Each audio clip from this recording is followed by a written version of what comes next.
Welcome back to Math Hedgie. Today, we have a beautiful little geometry puzzle. It looks simple at first, but it forces you to think carefully about the properties of circles and triangles. Let's dive straight in. We have a semicircle with center O. On the circumference, we have points A, B, and C. We are told that angle OAB is 20 degrees, and OC is perpendicular to AB, which means the angle at the intersection, let's name it M, is 90 degrees. So right away we know that angle AMO is 90 degrees. This creates a right-angled triangle, AMO.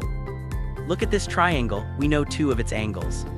Since the angles inside any triangle must add up to 180 degrees, the missing angle AOM must be 180 minus 90 and minus 20, which gives us 70 degrees. Now let's shift our focus to triangle AOC. What's special about the sides AO and OC? They are both radii of the same circle. That means it is an isosceles triangle.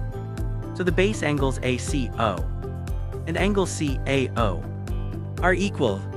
We know angle AOC is 70 degrees. The sum of the two base angles must be 180 degrees minus the 70 degrees we already have, which is 110 degrees. And since these two base angles are equal, we can divide that 110 by 2. So angle CAO is 55 degrees. Now we're getting to the answer.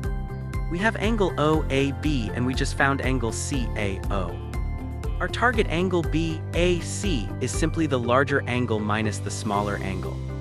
55 minus 20 is 35 degrees. And that's our answer. Angle BAC is 35 degrees.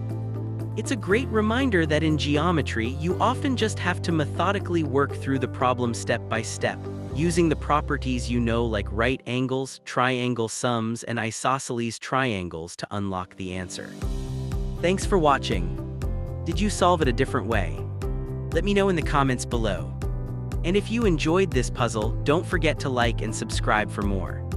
See you in the next video.